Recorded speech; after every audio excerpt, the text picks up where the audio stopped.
Vamos a ver en primer lugar los objetivos, ¿no? Siempre tenemos que tener en cuenta que una cosa es, ahora acá vamos a hablar del shock, y cuando veamos la última clase, que es la séptima, ¿no? Vamos a ver el abordaje del paciente con sepsis y shock séptico, ¿no? Que muchas veces van a tener ciertas similitudes, ¿no? Porque acá vamos a ver a grosso modo las variables hemodinámicas, ¿ya?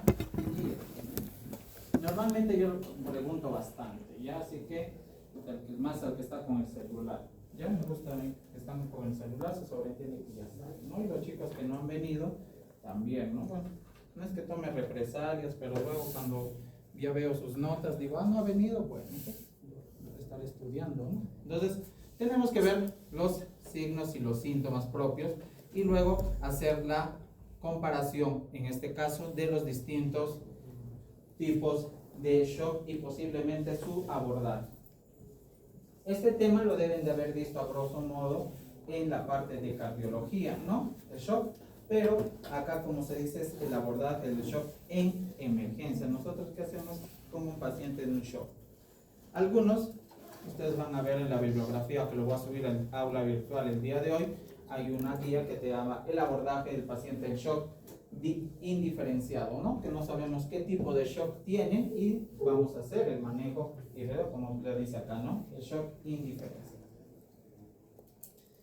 El shock como tal, o choque, la palabra en español, vamos a ver que es un deterioro de la perfusión ística a nivel tisular, ¿no? Y esto que va a conducir a alteraciones en la macro y microcirculación, y por ende que va a haber deterioro, ¿no? Deterioro propio de las funciones celulares. Evidentemente, si su diagnóstico es rápido, cuando nosotros podemos tomar intervenciones, evitamos que este progrese y llegue a la muerte del paciente, ¿ya? ¿Qué es? Es un fallo agudo del sistema circulatorio, evidentemente. Ahora, esto, nosotros cuando veamos alteraciones en la micro y macro circulación, vamos a ver lo que son los DOMS en el inglés, o el SDMO, ¿no? Que es el síndrome de disfunción multiorgánica, ¿no? En español, si lo van a buscar. Y por ende, vamos a ver, ¿no?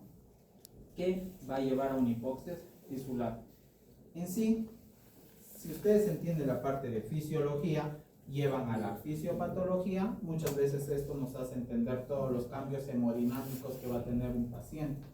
¿Cómo? Vamos a ver, uno es el suministro y la demanda de oxígeno, ¿no? Por eso que los pacientes que presentan algún tipo de shock van a ver que tienen tendencia a la desaturación, ¿no? Porque no va a haber una adecuada entrega de oxígeno y su demanda va a estar elevada, ¿no? Entonces acá tenemos que tener en cuenta que el shock y la hipotensión arterial son cosas muy distintas. A ver, ¿qué nombre me acuerdo de los que he llamado? A ver, que llegó tarde, ¿quién dónde está? Ya. ¿Tú qué diferencias entre el shock y una hipotensión?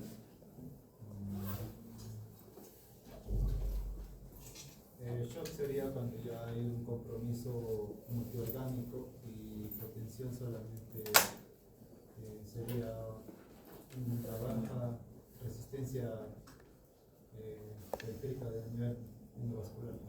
Entonces, shock es para ti un paciente que llega con falla multiorgánica, hipotensión. Solo una complicación. Solo una complicación. A ver, di un nombre, tú los conoces a tus compañeros más que yo. Para que puedas saber. Un nombre cualquiera. No sé, no van a tomar represalia, nada, ¿no? Porque yo no los conozco. Si les conocería, les llamaría rápido por su nombre. A ver, no sé, dime. Yasmín, doctor. A ver, Yasmín, ¿qué diferencia hay entre una hipotensión y un shock? Porque si bien es cierto, muchas veces se utiliza de muy similar forma, pero en estos casos muchas veces vamos a tener yo shock lo entiendo como una falla aguda de la hipoperfusión tisular. En cambio, la hipotensión más que nada es como un número, porque hay una disminución de la frecuencia cardíaca, ¿no? A ver, alguien más que pueda intervenir, a ver, para no decir nombres. Eso me olvidé decirles, también tienen que tener su como tipo Photoshop para llamarlos, ¿no? A ver, tú, no me gusta decir, ¿no? Es mejor para poder llamarlos. Entonces, tenemos que tener en cuenta que muchas veces la hipotensión arterial, que es lo que nosotros vamos a tener en cuenta, es, como bien dice, muchas veces no va a tener sintomatología o algún tipo de repercusión en la hemodinamia. Por ejemplo, una presión de alguien puede estar 80-50 con una PAN en 60 y no va a tener síntomas de shock. El shock ya son alteraciones propias, no clínicas, de una hipotensión arterial sostenida, ¿ya? Con compromiso hemodinámico, ¿no? Como lo vamos a ver en los shocks que va a haber, lo vamos a ver en la parte del cuadro clínico, que es disminución de la diuresis, aumento del lactato, ¿qué más? Alteración del nivel de conciencia, ¿ya? Frialdad distal, etc., ¿no? Entonces acá, algo rápido, tenemos que tener en que la entrega de oxígeno va a ser en la parte de fisiología, como en este caso el gasto cardíaco por el contenido arterial de oxígeno, ¿no? Entonces, si vemos, si disminuye la concentración y el contenido arterial de oxígeno y del gasto cardíaco, por ende vamos a estar en una alteración en la entrega, ¿no? Y el contenido de oxígeno se va a ver igual, ¿no? Por la hemoglobina, por la saturación, ¿no? De oxígeno. Ustedes saben que la saturación de oxígeno va a estar a cargo, ¿qué? De la parte pulmonar. ¿Por qué? Porque acá va a haber el intercambio, ¿no? Cuando veamos la parte de insuficiencia respiratoria, vamos a ver lo que es alteraciones en la ventilación y perfusión y difusión, ¿no? Los cuales van a producir algún tipo de ¿qué? De alteración en este intercambio y por ende ¿qué? Disminución de la entrega de oxígeno, ¿ya? Acá nuevamente el gasto cardíaco, volviendo a lo que es la fisiología, ustedes saben que se da por la frecuencia cardíaca y el volumen sistólico o lo que va a inyectar el corazón. Y si se altera alguno, ya sea en la precarga, poscarga o la contractibilidad, va a disminuir el gasto cardíaco y por ende la entrega de oxígeno, ¿no? Y ustedes saben que la presión arterial es igual a ¿qué? Al gasto cardíaco, ¿por qué? Por resistencia vascular periférica. Entonces, desde aquí ya vamos entrando a lo que es a la parte de shock, en el cual si se disminuye el gasto cardíaco, por ende disminuye la presión arterial y por ende el paciente va a presentar posiblemente algún tipo de shock, ¿no? Ya que tal, lo que ya les mencioné. La fisiopatología igual, ¿no? Nomás para mencionarles, está entre aumento de las necesidades con una disminución en la capacidad de poder entregar ese oxígeno, ¿no? Ya sea un paciente que presenta una hemorragia digestiva alta, un shock hipovolémico hemorrágico, evidentemente disminuye la sangre y por ende, ¿qué es la sangre que transporta? El oxígeno, y por ende va a haber una disminución. Aquí está algo sencillo, la patogénesis, para que puedan, tengo que más o menos controlar mi tiempo ya. De la patogénesis del shock, vamos a ver que va a ser la producción de ácido láctico. Yo sé que ustedes, si están acá, ya han pasado la parte de lo básico y ustedes saben que la producción de energía hay dos, ¿no? Hay dos rutas, la aerobia y la anaerobia, ¿no? Entonces cada uno produce una cantidad de ATPs. Esto se ve reflejado ¿de qué forma? Con la producción de ácido láctico cuando se va por la vía de ¿qué? ¿Aerobia o anaeróbica?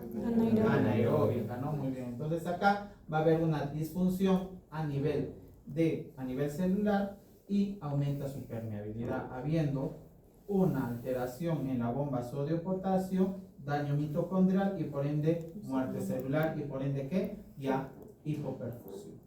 Lo que les mencioné un poquito, ¿no? Los efectos de la perfusión inadecuada, ¿no? Acá sí hay que tener en cuenta la acumulación de ácido láctico. Ahora, mañana que estén en su práctica, pregúntenle, pues hay varios tipos de lactato, el tipo A y el tipo B. Hay algunas que son propiamente, en este caso, por ejemplo, los pacientes por un estatus epiléptico producen una hiperlactacidemia, ¿no? Y eso a veces nosotros no hacemos. Un paciente llegó no convulsionado, le hacemos una gasometría y un lactato en 20. Luego de las horas el lactato se normaliza, ¿no? No es porque esté en shock. Entonces hay algunos tipos de lactato A y el lactato B, el alfa o el beta, también algunos le conocen. Entonces ahí van a ser, no todo paciente con el lactato elevado es sepsis, ¿ya? Entonces ahí ya ustedes lo van a poder revisar en su parte práctica. Clasificación del shock, vamos a ver los grandes, ¿no?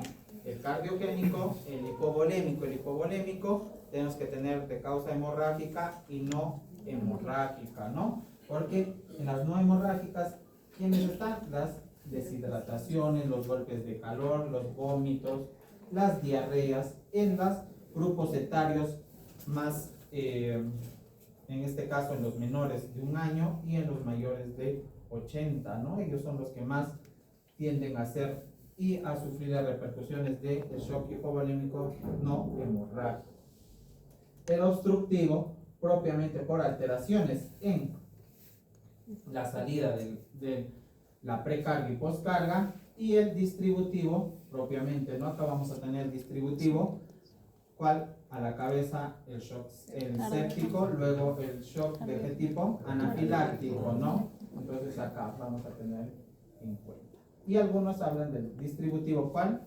El neurogénico, ¿ya? Entonces aquí está lo que les digo, ¿no? El 62% es la del shock séptico, el distributivo, lo que más se mueren los pacientes a nivel no nacional, sino también internacional. Por eso hay ligas de lucha contra la sepsis, ¿no? Entonces eso ya lo vamos a ver en sepsis en la última clase. Y luego acá tenemos, ¿no? El shock hipovolémico, muchas veces en los contextos de trauma, en emergencia que vemos los accidentes de tránsito, ¿no? Luego seguido de los cardiogénicos, que si bien es cierto el 16% se presenta según la bibliografía, pero en la práctica clínica es menos frecuente. Por ejemplo, veo más sépticos después de los hipovolémicos, luego el cardiogénico es muy poco frecuente, veo muy poco los shock cardiogénicos post-IMA, por ejemplo, y acá los obstructivos y los distributivos no sépticos, ¿no? Las características hemodinámicas son importantes porque nos ayudan a diferenciar de todos los tipos de shock, ¿no? ¿Cuáles son las variables hemodinámicas que normalmente nosotros podemos medir? Es la presión venosa central. A ver, alguien se llama Paola, creo. ¿Sí creo? Paola. Si mi memoria no me falla. Ya a ver, tú, empezamos por acá. ¿Cómo medimos la presión venosa central? Ya que no tienes nombre, tú. Ahí van a traer su holotipo de simulación, traen su identificador.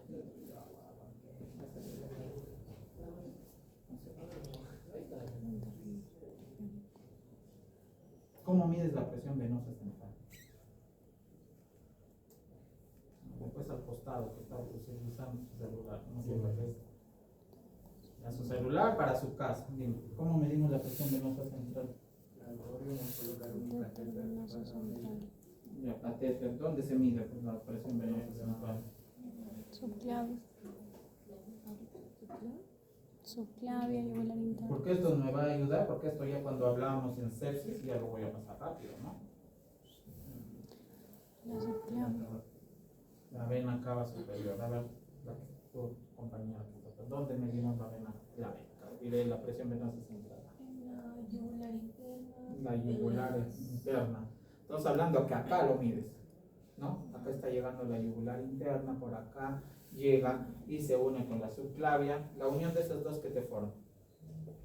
La unión de la vena yugular interna con la subclavia. La carótida común. Carótida común. ¿Qué dices tú lo que estás detrás? O sea, me están haciendo. Yo cuando me molesto, como que la cabeza es anatomía. Y la carótida es arteria. Esto es vena, lo que les estoy diciendo, lo que es la vena yugular interna con la subclavia. Viene por acá, la subclavia viene por acá, ¿no? Anatomía. ¿Qué forma la unión de la vena yugular interna con la subclavia?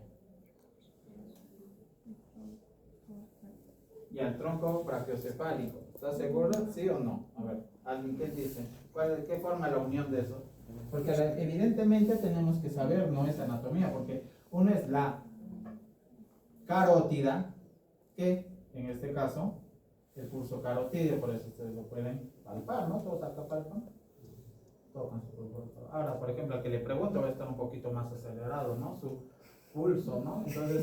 Entonces tenemos en cuenta, pero la unión de la vena yugular con la subclavia, ¿quién me dijo que acá se toma a nivel de la vena cava superior, su compañera a nivel de la yugular interna? ¿Dónde se toma la presión venosa? A ver, tú ya que estabas ahí con tu celular. La subclavia nos dice por allá. En la vena femoral debe ser. No, en la femoral no se mide la presión venosa central, por eso se llama central. Normalmente se toma a nivel de la aurícula derecha con su unión. ¿Qué llega a la aurícula derecha? ¿Qué vena? Vena cava superior. Ya, entre la unión de la vena cava superior y la aurícula derecha, nosotros vamos a medir la presión venosa central. ¿Cuál es su valor normal? Acá escucho, de ahí te está diciendo. Ahí ahora le voy a preguntar la próxima. Sí. Ya tengo buena audición. De 5 a 10 nos ponen por allá.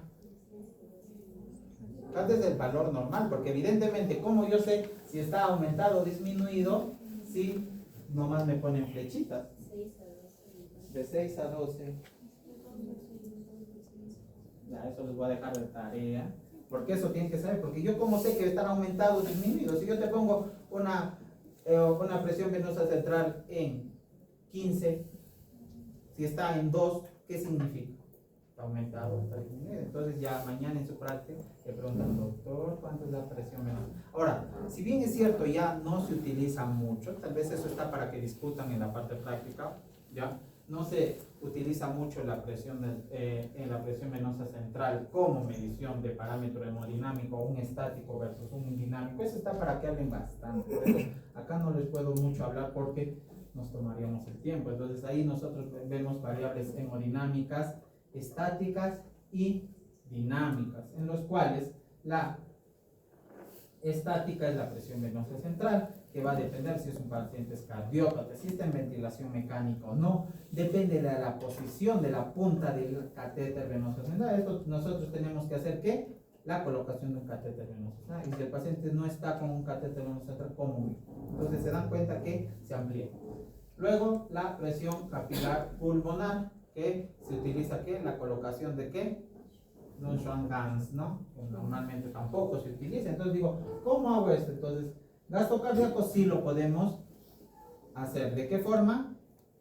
Con la ecocardiografía. Nosotros la ecocardiografía podemos hacer ¿qué? El gasto cardíaco aproximado. ¿Y esto nos ayuda para qué? Cuando queremos valorar los tipos de shock cardiogénico. El shock cardiogénico es el que uno de los que va a disminuir su gasto. Y la resistencia vascular sistémica, evidentemente, de la cual la que va a estar disminuida en el distributivo es el que es el predominante, por así decirlo. Ya que está lo mismo, que está en rojito lo que predomina, sus hallazgos al examen físico y lo que se puede ubicar y el posible tratamiento. Se los dejo, ¿no? Igual le va a estar esta guía en su aula virtual. Las etapas del shock, por eso esto para que puedan hablar en su parte práctica es bastante, ¿no?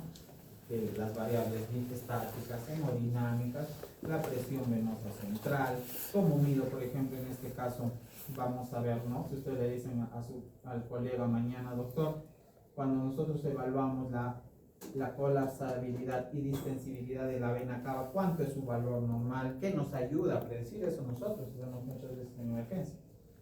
Entonces, hablando de las etapas, aquí está el pre-shock, como está compensado, el shock descompensado y la disfunción orgánica. Un paciente que llega con disfunción orgánica o falla multiorgánica es un paciente que nos habla de mortalidad. Ya la mortalidad en estos pacientes, porque por ejemplo, ya vamos a tener en cuenta que la parte, muchas veces acá se van a ubicar en lo que vendría a ser ¿qué? La escala de coma de Glasgow, disculpen, el SOFA. Y en el SOFA, ¿qué te mide? El sistema nervioso central, ya, ahí vamos a ver otro, ¿qué más? Plaquetas, ¿qué más? Bilirrubinas, ¿qué más? Lo que es en este caso el PAFI, ¿no? ¿Qué más? La creatinina como disfunción renal, ¿y qué más? Y el uso o no de vasopresores y la presencia de hipotensión arterial, ¿no? Y el uso de aminas vasoactivas. Entonces, ya cuando ustedes hacen, ¿no? Por eso que el SOFA nosotros lo utilizamos en los pacientes con sepsis para poder hablar también de mortalidad. Acá vamos a ver, ¿no? El pre-shock, el shock y la disfunción. Acá es donde nosotros tendríamos que actuar para que el paciente no llegue a un shock descompensado y no progrese una disfunción. Acá ya hay signos evidentes. Cuando un paciente llega anúrico, con trastorno en nivel de conciencia, piel fría, marmórea, ¿ya? Lívido reticular, un score MOTIN en 3, 4, 5, no sé, evidentemente ese paciente tiene que bastante hipoperfusión, ¿no? El score MOTIN, o lo que le llaman el moteado, habrán visto, ¿no? Cuando ya han rotado distintos, eso nos habla de mortalidad muchas veces, ¿no? Si llega hasta el cuello, imagínense paciente, como yo digo, está premortem, ¿no? Porque evidentemente ya para que esté un score MOTIN hasta, por ejemplo, el cuello, hasta las mamas, el abdomen, evidentemente hay un gran hipoperfusión tisular. Aquí están los hallazgos del shock compensado y el shock no compensado, se los voy a dejar. Si bien es cierto, el compensado todo quiere, ¿de qué tipo? El cuerpo, como yo siempre digo, es sabio, quiere compensar las alteraciones que presenta, ¿no? Por ejemplo, ¿qué hace un paciente con un shock hipovolémico que empieza con la taquicardia? La taquicardia en aras de ¿qué? Compensar la gasto cardíaco y aumentar la presión arterial, pero hay un momento en que ya la frecuencia cardíaca no ayuda como respuesta y por ende ya hay algún tipo de ¿qué? Taquicardia con hipotensión. Ya cuando ves un paciente con taquicardia y hipotensión, como yo digo, corre porque ese paciente se te va a descompensar más rápido. Si el paciente está taquicárdico y está todavía con una PAM aceptable, ese paciente tienes que intervenir para que siga, en este caso, ¿qué? Evolucionando. La diuresis, siempre hay que ver en este caso, disminución de la diuresis menos de 0.5, importante, por eso que si se habrán dado cuenta, todo paciente que entra a la unidad de emergencia y entra a la unidad de trauma shock, es lo primero que ya están poniendo vía periférica, otro está colocando sonda vesical para estar viendo rápidamente diuresis, ¿no? Porque importante es rápido lo que no, paciente sin diuresis hay que estar viendo si es más por un proceso de las manifestaciones clínicas, ya les dije, de hipotensión arterial con una PAN menor a 65. Ustedes saben que hay dos formas de hallar la PAN. ¿Cómo hallar la que estás atrás? Así vamos a terminar esta fila, de ahí pasamos así y así sucesivamente. Presión sistólica. No, que está bien. No. Ya. Sería una fórmula es la presión sistólica más 2 veces la diastólica entre 3. Ya, muy bien. Para que te dé 65, ¿cuánto mínimo tiene que estar un promedio tu PA sistólica con diastólica?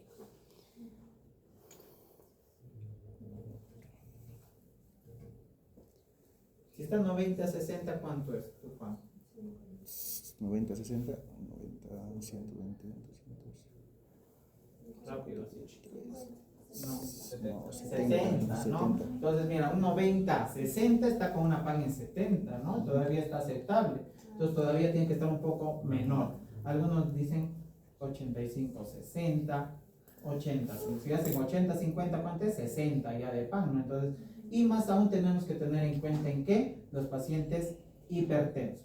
Los hipertensos se sobreentiende que su presión arterial es más elevada, ¿no? Entonces, tú no puedes, yo siempre digo, un paciente hipertenso con una PAN menor a 70, ese paciente ya hay un problema en el cual tenemos que taquicardia, en la mayoría de shock, la bradicardia que en el shock neurogénico, por alteración o disrupción del tono, ¿ya? ¿Qué tono? Simpático, ¿no? Hay una disrupción del tono simpático para predominar el parasimpático y por ende, ¿qué? La bradicardia. Palidez, evidentemente, si estamos pensando en un shock de qué tipo, hipovolémico, hemorrágico, alteración del estado del sensorio, el paciente desde que somnoliento hasta el comatoso. Lo otro, ¿qué más? Vasoconstricción periférica intensa. ¿Verificada de qué forma? Con frialdad distal. Siempre hay que tratar que llenado capilar endurecido. ¿Cuánto mayor a cuánto? 2. No, algo dice mayor a 2, algunos días dicen mayor a 3. Evidentemente, 2, ¿cuánto es? 3. A excepción que ustedes tengan microsegundos, ¿qué podrías medir? ¿No? Entonces, mayor a 2, que sería 3 segundos a más, ¿no? Lleno capilar. Y ya pueden preguntar mañana también, ¿no? Que es el Andromeda Trial, que es en este caso es una guía en el cual nos habla de esto, ¿no? Del llenado capilar. ¿Qué más? Pulsos débiles, ¿no? En este caso yo siempre, cuando un paciente llega con una hipotensión arterial, con un pulso débil o un radial filiforme, ese paciente ya indirectamente me está hablando que su presión está disminuyendo. Entonces, ¿qué hago? Asociado, ¿no? Frialdad distal, ¿no?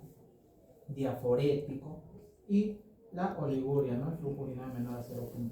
Aquí está lo que les hablaba, el score Mutin, ¿ya? Mutin score, como lo pueden hacer, esto lo van a ver, ¿no? Como digo, si está a nivel de aquí, nivel de la rodilla, y esto se va expandiendo, miren, hasta por encima de 5, y estamos hablando que llega a nivel de la región inguinal y abdomen.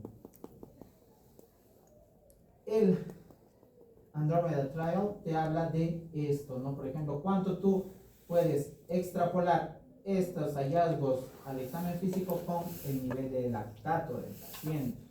¿Sí? Acá nos dice, ¿no? Un paciente que llega con este tipo de lesiones, que es la piel marmórea, el abdomen, te dice que ya tiene que tener un lactato aproximadamente en 10. Aproximadamente, no es que sea ya el doctor mucho en 10 no, puede estar más o menos, pero ya es un bastante hipoperfusión tisular. ¿Ya? Entonces acá nos habla también de mortalidad. ¿Ya? Aquí está lo que les hablaba el Andromeda Trial, ¿no? Que en este caso nos ayuda. Ya tiene, ya que está, ¿ve?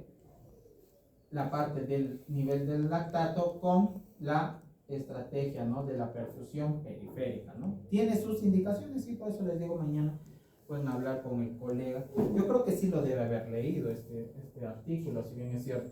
¿Ya?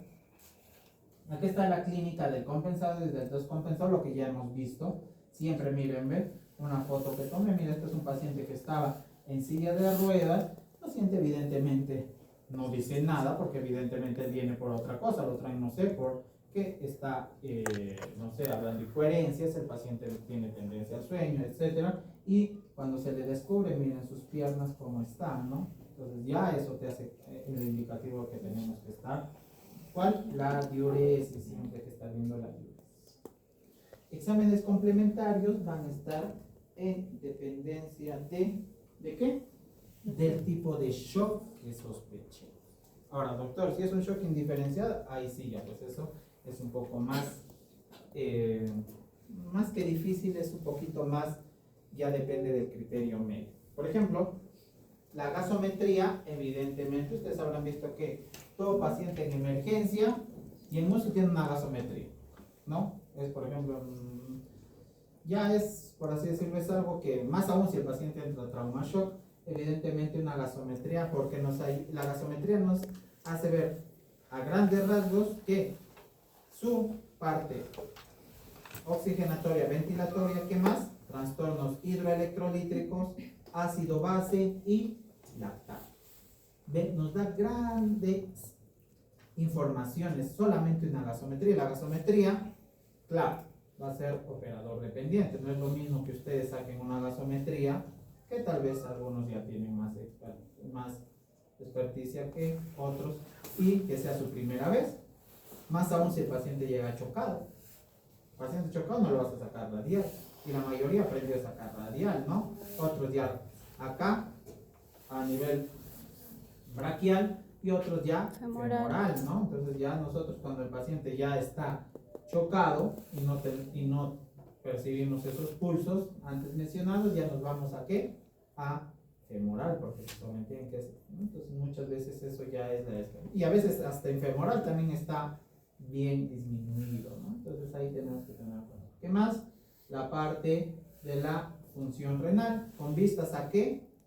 a, si es que el paciente está pensando en un shock séptico, una sepsis, hacia posiblemente su SOFA, ¿no?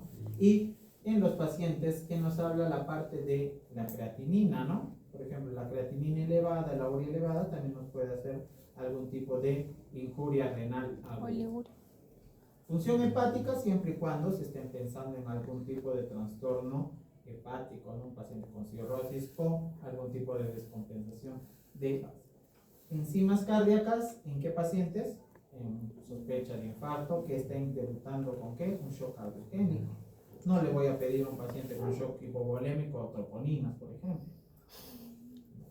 ¿Te puede salir elevado? Sí, pero no es que se esté infartando, sino hay una injuria a nivel ¿qué? Miocárdica por disminución de ¿qué? Del flujo sanguíneo coronario, tal vez, ¿no? Por embolia, pues. No le vas a pedir a todos, ¿no? Por eso les digo, va a depender de la causa del síntoma. El hemograma sí, evidentemente, que nos ayuda tanto en el shock hipovolémico causa hemorrágica como en el shock distributivo. ¿Por qué? Nos va a ayudar a qué? A ver si en este caso hay una leucocitosis, una leucopenia, ¿no? ¿Sí? Para hacer un tipo de diferencial. El tiempo protrombina, acá qué? Esto que ustedes ya lo habían pasado la hematología, viendo en qué, con vistas a trastornos de la coagulación. Este artículo igual te lo voy a subir a su aula virtual, aquí está del 2024, que es del International Journal of Medicine o Emergency Medicine, que te habla de los 10 minutos y los 30 minutos iniciales del paciente del shock indiferencia. Evidentemente, cuando un paciente está con hematemesis franca, evidentemente tú no vas a pensar que sea un shock séptico, ¿no?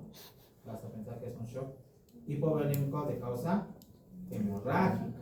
Pero si llega un paciente que tú no sabes si es un séptico, es un cardiogénico, es un obstructivo, evidentemente es y esta es una opinión de expertos, ¿no? La cual, aquí está, ¿ve? Esta es la tabla que está de las guías, de las cuales te dicen tú te tienes que basar, ¿no? Por ejemplo, el shock séptico de la Surrounding Sepsis Campaign, que eso lo vamos a ver ya en la última clase. El shock cardiogénico, aquí está de la AJA, si bien es cierto, acá todavía no es del 2022, ya tenemos la guía del infarto agudo de miocardio del 2025, ¿no? Cada vez se va actualizando, por eso es que nosotros tenemos que irnos actualizando. El shock hemorrágico hipovolémico nos te habla de la guía de la Sociedad Europea de Anestesiología, ¿no? Entonces miren, si se dan cuenta cuánto tiene que ser una presión sistólica Menor de 90. acá te dice, ¿no? Ahora, doctor, ¿por qué está menos de 90? Porque a veces te dice, lo tenemos que estar evaluando. Por eso es lo que ustedes, otra pregunta que le pueden hablar mañana a los colegas es ¿qué es la hipotensión permisiva en los pacientes en trauma? Yo no quiero llevar muchas veces a los pacientes en trauma a una presión arterial más elevada, sino una hipotensión arterial permisiva. Y eso nos habla. Si el paciente tiene un embolismo, un shock obstructivo por un TEP, y ustedes han visto TEP, ¿no? En cardiología, ¿no? A ver, ya nos vamos acá, tú. ¿El TEP cómo se clasifica? Para su manejo. Sencillo, así rapidito. Ustedes ya han visto eso en cardiología.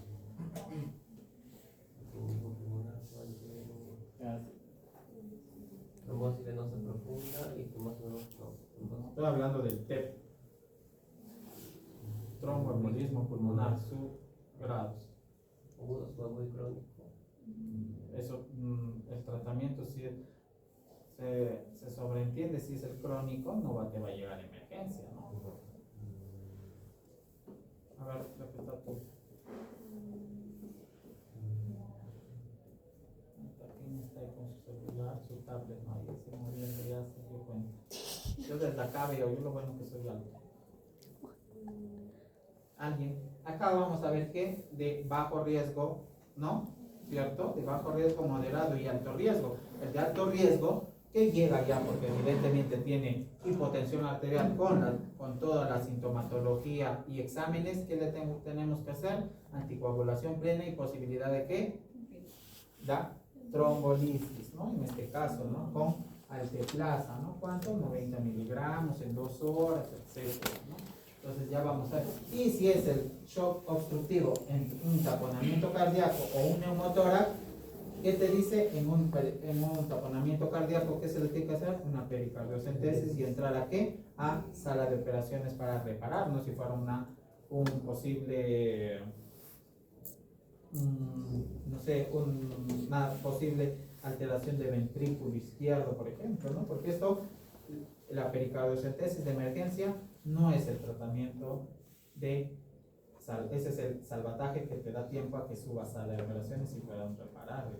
Y la neumotórax de tensión, que también muchas veces he visto pacientes que hacen hipotensión marcada luego de algún procedimiento y les pones tubos de drenaje torácico y mejora. Aquí está, minutos, que te hablan, ¿no? Minutos, ¿no? Y acá te dicen, ¿no? Mantenimiento, siempre hay que ver el ABC. El ABC, como ya les mencioné en la primera clase, en emergencia siempre se estabiliza el paciente. Ahora, doctor, si el paciente estaba estable y súbitamente presenta, evidentemente tienes que descartar la causa, porque si tú, los que te dicen, estos son los que mayormente van a producirte inestabilidad hemodinámica. ¿Qué? El neumotórax a tensión. Ese paciente tú así le pongas fluido, ¿no? La adrenalina, no te va a responder porque evidentemente, entonces, ¿qué tienes que hacer? Una descompresión inmediata.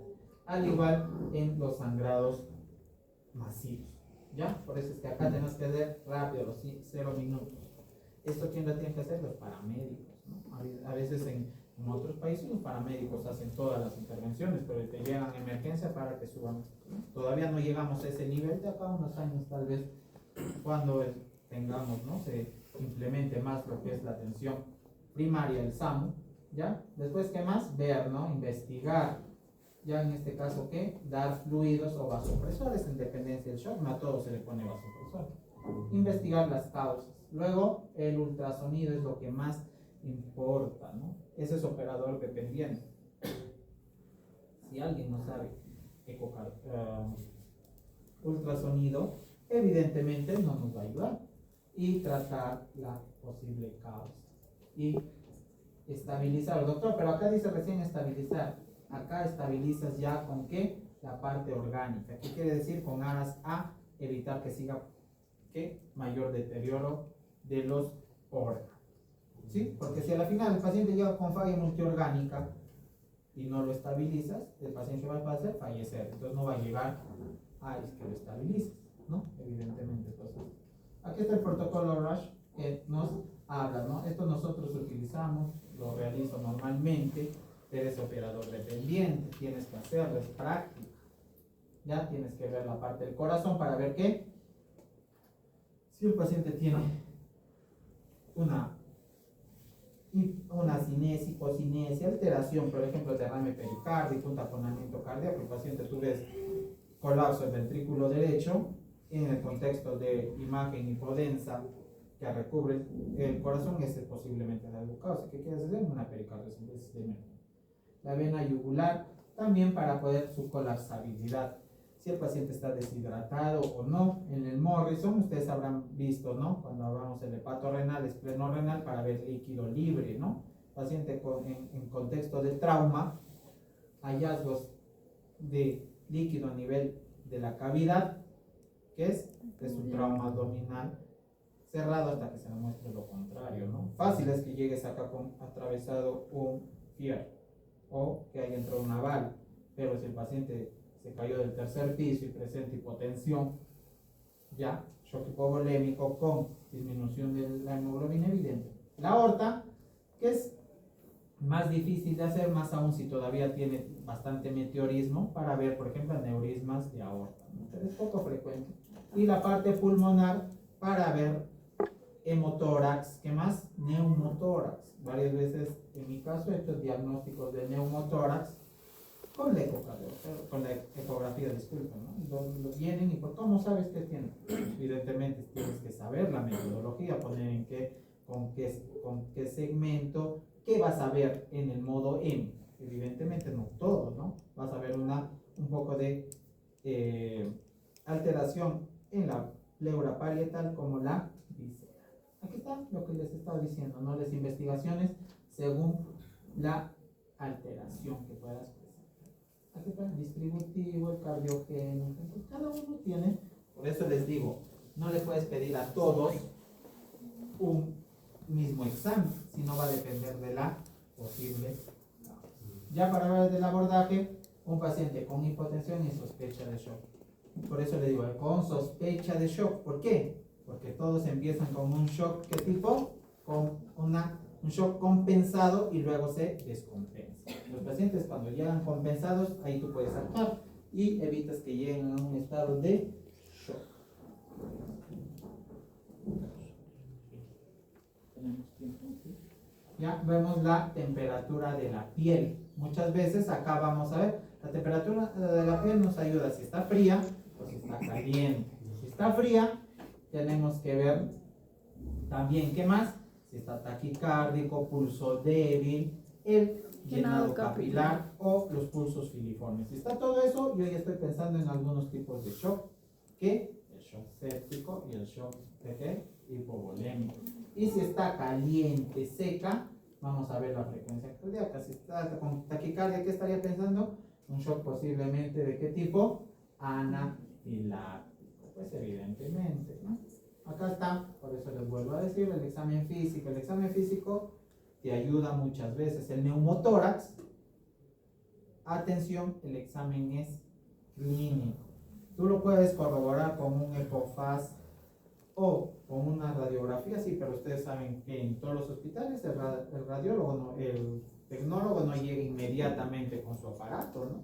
Se demora 5 o 10 minutos. Y eso cuando lo llamas, imagínate que está en UCI tomando, puede hacer, ¿acaso va a dejar de hacer su trabajo? No, llega cuando ve inconveniente, cuando ya estén desocupados. Entonces el diagnóstico es clínico, que la tirada de Beck muchas veces, ¿no?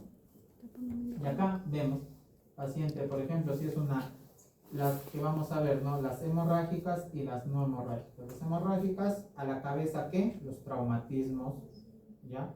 ¿Qué? Accidentes de tránsito, ¿qué más? Los pacientes con hemorragias por parto, por ejemplo, ¿no? Nosotros es uno de los países que tenemos una de las altas mortalidades perinatales y maternas en Latinoamérica, ¿no? ¿Qué más? Las HDA, que ya lo vamos a tocar, y en este caso las no hemorrágicas. Si se dan cuenta, va a estar disminuida la precarga, porque no va a devolver todo el contenido de sangre a nivel de las aurículas y por ende que gasto cardíaco disminuido. Y aquí está. Sospecha el shock hipovolémico, es primera inicia con fluidoterapia. Se sobreentiende que el paciente, si pierde sangre, ¿qué le tienes que poner? Sangre. Eso es lo que yo siempre digo, ¿no? Pero los cirujanos, no sé qué tienen en su cerebro, ellos piensan que tú tienes que compensar. Si el paciente está sangrando, tiene que entrar a control de daño, ¿no? Entonces, evidentemente, si pierde sangre, ¿qué se le pone? Sangre. Si está con vómitos y diarrea, no le vas a poner sangre. ¿Qué le vas a poner? Fluidoterapia, ¿no? Entonces va a depender también de etiología, ¿no? Más. Acá, si hay arritmia, si el paciente está con una falla cardíaca, un infarto agudo del miocardio, ¿no? Ya que vamos a pensar en un shock cardiogénico, pues evidentemente es difícil que venga un paciente con shock cardiogénico con un shock séptico. No he visto. Pero sí he visto estos shock hipovolémico con cardiogénico. Por ejemplo, en un paciente con cetoacidosis y que se está infartando. Mortalidad elevada casi, ya porque hacen shock cardiogénico y tú no los puedes hidratar muy bien. Entonces, los pacientes son una bomba de tiempo, como decís, ¿no? Y sí, estos sí son los que son mixtos, ¿no? Pero, claro, son excepciones, ¿no? Pero ya tenemos que ver.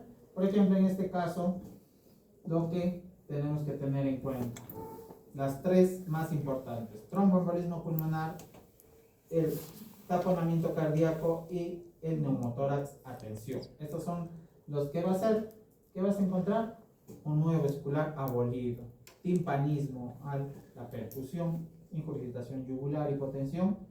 Nadie se ha muerto por ponerle una aguja y descomprimir. Sí se han muerto por no hacer eso. Por eso que en emergencia las decisiones, tus decisiones, o bueno, en este caso, mis decisiones pueden significar la vida o la muerte de un paciente. Por eso que en emergencia es uno de los unidades donde muchas veces, como se dice, luchamos contra la muerte, ¿no? Porque son decisiones que uno tiene que tomar, por eso que tenemos que tener en cuenta. Ya otro, si en este caso no llega con bradicardia, con déficit neurológico, ya podemos estar viendo que un shock en un contexto de ¿qué? De un traumatismo, se ha caído del segundo piso, un accidente de tránsito. Y acá, ¿no? Por ejemplo, si el paciente llega con taquicardia, rash, no sé, edema, en ese angioedema, no vas a pensar que es un shock séptico, ¿no? Un shock anafiláctico. ¿Qué le vas a dar? Adrenalina. ¿Ya? Adrenalina, evidentemente, es lo que ve, o epinefrina, como que es su sinónimo, ¿no? Ahora, doctor, ¿voy a utilizar antihistamínico? No, lo primero es la adrenalina. Yo he visto colegas que le empiezan a poner hidrocortisona. Si el paciente está con shock anafiláctico, es adrenalina. El otro día me llegó un paciente, como digo, cuando es tu hora, es tu hora, y cuando no, no. Paciente era asmático, y era alérgico a las cefalosporinas. Evidentemente se va, es lo malo, ¿no? Todavía se va a la farmacia y le dicen, estás mal de tu garganta, te vamos a poner ceftriaxona. Y no se había acordado que el paciente era alérgico a la ceftriaxona. Hace un shock anafiláctico, el paciente llega a... Acá, por ejemplo, te dice si es taquicardia. Si el paciente llega con bradicardia, ese paciente, ¿qué va a hacer? Paro cardiorrespiratorio. Evidentemente. Llega el paciente, estaba con sibilantes, edema de glotis. Por suerte, le pusimos epinefrina intramuscular en bomba de infusión y mejor. Si se hubiera 5 minutos más, hubiera llegado fallecido, ¿no? Entonces, siempre hay que tener en cuenta. Por ejemplo, allá la epinefrina, sí, todos lo tienen, desde el nivel 1.1 hasta todo. Así que, la epinefrina, ahora, no le vas a poner endovenoso 1 miligramo, ¿eh? Acá es que intramuscular, ¿dónde? En el muslo.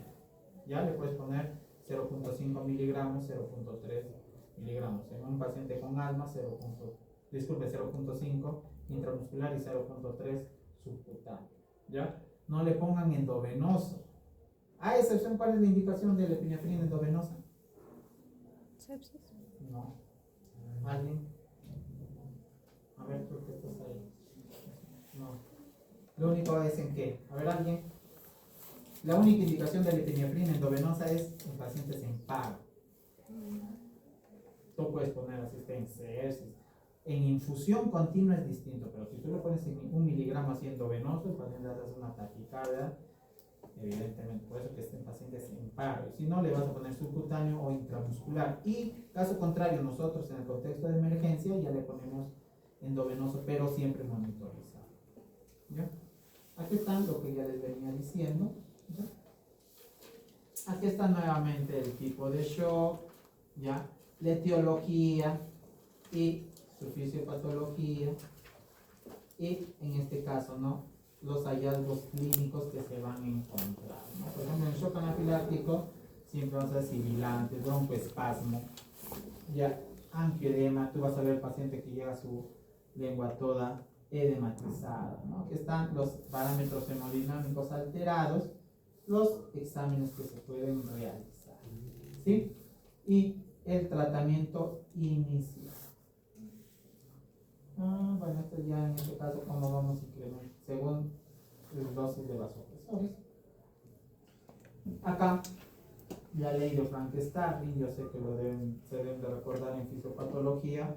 ¿Qué quiere decir la ley de Frank-Starling? Que todo volumen, ¿no? La capacidad intrínseca de adaptarse del corazón a los volúmenes, ¿no? Hay pacientes que van a responder a fluidos y otros que no responden a fluidos. Y eso es lo que nos ayuda a mencionar, ¿no? Entonces aquí ya le está, ¿ven? La presión venosa central, ya por acá ya está entre esos valores, ya me lo dirán la próxima clase cuánto es, ¿ya? Evidentemente, acá vamos a tener que la saturación venosa central. Antes algunos todavía utilizan la saturación venosa central como variables hemodinámicas de terapia, en este caso dirigida a los pacientes con hipertensión. Aquí está la resucitación inicial. Si es un distributivo en paciente con sepsis, que 30 cc por kilo en 3 horas, entonces 10 cc hora, ¿no?